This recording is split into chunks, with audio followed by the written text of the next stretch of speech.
Cheating లేకపోతే బెదిరింపులు ఇవన్నీ పొలిటీషియన్స్ చేసేవాళ్ళు. ఫస్ట్ టైం ఎలక్షన్ కమిషన్ చేస్తుంది అనేది కదా ఇప్పుడు అలిగేషన్. సో ఇట్లా జరుగుతున్న ప్రాసెస్లో ఇప్పుడు పార్లమెంట్ గెలవడానికి వాళ్ళు ఏం చేశారు, ఒక కాన్స్టిట్యున్సీ మీద ఫోకస్ చేసి అక్కడ అంటే మిగిలిన 6 కాన్స్టిట్యున్సీస్ కాంగ్రెస్ వచ్చింది, ఇదొకటే బీజేపీ వచ్చి ఎంపీ గెలిచేశారు. సో అంటే ఎంపీ గెలవడానికి ఎట్లాంటి స్ట్రాటజీస్ ఫాలో అవుతారు అన్నదానికి నేను ఇప్పుడు చెప్పిన ఉదాహరణ. అలాంటి సమయంలో అంటే ఎలక్షన్ కమిషన్ ఆ రోజు నాకు ఒక పర్సనల్ అప్రిషియేషన్ పంపించింది. పంపించి they order to be put in to my record, నా కెరియర్ రికార్డులో ఇది ఎలక్షన్ కమిషన్ అప్రిషియేషన్ని రాయమని రికార్డ్ చేయమని మళ్ళీ ఇచ్చింది. Super super good to know. That's how election commission use to function. Okay, అంటే సెషన్ తర్వాత చాలా చేంజెస్ వచ్చాయి, చాలా ట్రాన్స్పరెన్సీ వచ్చింది. జనరల్గా మనకు ఒక ఫీలింగ్ కూడా డెవలప్ అయింది కంట్రీలో.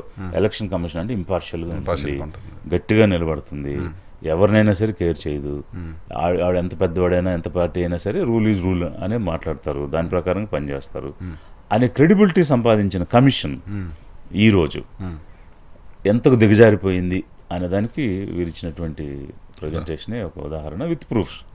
సో ఇక్కడ 2 విషయాలు మనం అనుకున్నట్టు, ఒకటి ఎలక్ట్రల్ రోల్స్ ట్యాంపరింగ్ అనేది, 2 ఈవీఎంస్ అనేది. సో ఈ రోల్స్ని మ్యానిపులేట్ చేసుకుని వాళ్ళకి కావాల్సిన వాళ్ళని ఎక్కించుకున్న తర్వాత వాళ్ళు ఏం చేస్తున్నారు, ఆ ఎండ్ ఆఫ్ పోల్కి వచ్చినప్పుడు వీళ్ళకి ఆల్రెడీ డేటా ఉంది కదా, 1,00,000 ఉన్నాయా 1,50,000 ఉన్నాయా, అవి చకచక్క పోల్ చేసేసుకుంటా ఉన్నారు. సో ఈ ఏజెంట్స్ని వాళ్ళని మ్యానిపులేట్ చేయటం, లేకపోతే వాళ్ళకి రకరకాలుగా మభ్య పెట్టడం, వాళ్ళని కొనుక్కోవడం, ఇట్లాంటివి అనేకమైన. అంటే it's nothing but killing democracy. ప్రజాస్వామ్యానికి తూట్లు పడటం కాదు, చంపటమే. ఎవరు ప్రొటెక్ట్ చేయాలో వాళ్ళు గార్డియన్స్ ఆఫ్ ది డెమోక్రసీ అయ్యుండి. ఎందుకంటే ఎలక్షన్స్ అనే ఏంటి, democracy works on two things. One అంటే 2 పిల్లర్స్ ఉన్నాయి డెమోక్రసీకి. One is elections, other one is opposition, role of opposition. ఈ 2 స్థిరంగా నిలబడినప్పుడు ప్రజాస్వామ్యం నిలబడుతుంది. That's what doctor Ambedkar also specifically said. There are 2 pillars for democracy. One is free and fair elections, other one is role of opposition అని అలాంటి మేధావులు చెప్పినటువంటి పరిస్థితిలో ఈ రకంగా ఎలక్షన్ కమిషన్ వ్యవహరించడం అనేటువంటిది తప్పు. ఈవీఎంస్ విషయంలో కూడా అంటే కాంగ్రెస్ ఈరోజు బయటకు వచ్చింది, మాట్లాడుతుంది. What we're demanding is they should also demand for abolition of EVMs.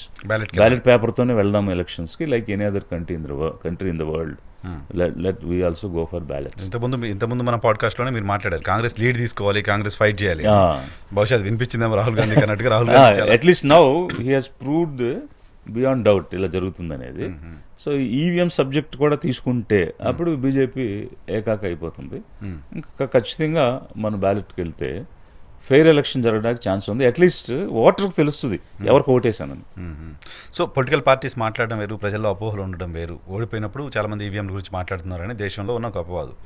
మీరు ఎలక్షన్ ఆఫీసర్గా పనిచేశారు, పొలిటీషియన్గా ఉన్నారు, మీరు బిలీవ్ చేస్తున్నారు ఈ దేశంలో ఈవీఎంలు ట్యాంపర్ అవుతున్నాయి, పోలింగ్ సరిగ్గా జరగట్లేదు అని. అంటే any electronic device can be hacked. That's what the tech service అంటే ఈ అలాంటి వాళ్ళు చెప్పినటువంటిది. అందువల్ల దేర్ ఈజ్ ఎ పాసిబిలిటీ. ఇప్పుడు పాసిబిలిటీ లేదని ఎలక్షన్ కమిషన్ కూడా చెప్పడం లేదు కదా. వాళ్ళు ఏం చెప్తున్నారంటే మేము నిర్వహించే ఎన్నికలు ఫుల్ ప్రూఫ్గా ఉన్నాయి, at every stage there are checks and balances. So అది ప్రూవ్ చేస్తున్నామని అంటున్నారు తప్ప పాసిబిలిటీ ప్రాబిలిటీ లేదంటున్నారు వాళ్ళు చేసే అని వారు చెప్తున్నారు. అంతేగాని చేయడానికి అవకాశం లేనిది నా మిషన్ అని వారు చెప్పట్లేదు కదా. కాబట్టి డెఫినెట్గా there is a possibility. That's why ఇప్పుడు it's a fundamental right and it's not only fundamental right, it is also showing equality. అంటే అందరూ సమానం అని చెప్పే రైట్ అది. రైట్ కదా. పబ్లిక్ మేము ఓటేసిన వాళ్ళు గెలిచారు అని ఫీల్ రావాలి. అంత గొప్ప రైట్ని, పొలిటికల్ రైట్ని వీళ్ళు ఇట్లా అపహాస్యం చేయడం అనేటువంటిది తప్పు.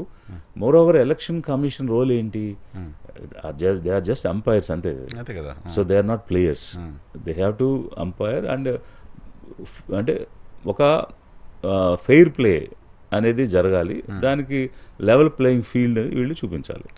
అందరూ ఒకే లెవెల్లో ప్లే చేసుకునే అవకాశం కల్పించాలి. అంతేగాని వాళ్ళు ఇంట్రూడ్ అయిపోయి వారు ఒకవైపు కొమ్ము గాయటం అనేటువంటి పొలిటికల్ పార్టీ లాగా స్టేట్మెంట్స్ ఇస్తుంది election commission, very unfortunate. And వాళ్ళ స్టేట్మెంట్స్ చూస్తే రాహుల్ గాంధీ పైన ఓ పొలిటికల్ పార్టీ రెస్పాండ్ అయినట్టుగా కనపడుతోంది. సో ఓకే, మీ దగ్గర ప్రూఫ్స్ ఉంటే రండి అనడం వేరు, బట్ ప్రూఫ్ చూపించిన తర్వాత ప్రమాణం చేస్తావా, కోర్టుకు వస్తావా, ఏదో మాట్లాడుతున్నారు.